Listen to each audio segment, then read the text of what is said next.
Bushby was articulating something that rarely made it into Victorian discourse about crime.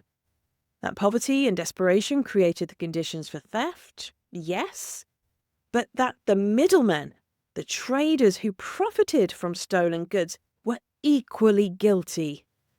They perpetuated the system. They created the market for stolen goods.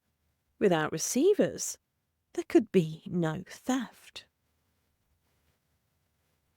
To understand why Elizabeth Brown and Charlotte Quigley felt driven to it by poverty, we need to situate this case in its historical moment.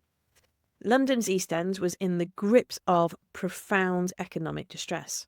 The 1860s had been catastrophic for many East End workers. A banking crisis early in the decade was followed by severe downturns in shipbuilding and related trades in the docks.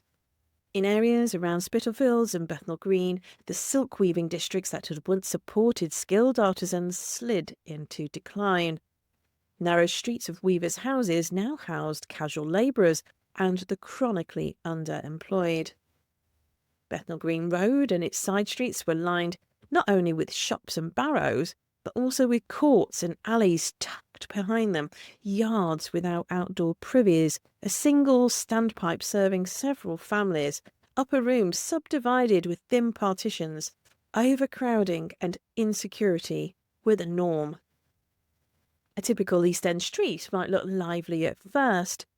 Hawkers shouting their wares, women gossiping on the doorsteps, boys running errands with baskets.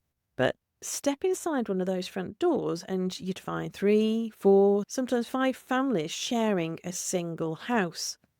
One room might serve as a bedroom, kitchen and workplace all at once, with a pulley over the bed to hoist washing up to dry. Water came from a shared tap in the yard. Everyone used the same outside privy. Privacy was a luxury very few could afford. For a young woman like Elizabeth Brown, who'd presumably worked as an assistant or finisher in a button factory, the pay would have been meagre. Women in similar trades often earned just enough to keep a roof over their heads, but that's not enough to weather illness, job loss, or rising food prices. A week's work could be swallowed by rent and bread. In some districts, women and girls were paid by the thousand for carding or sewing buttons, rates so low that they had to work exhausting hours to make ends meet.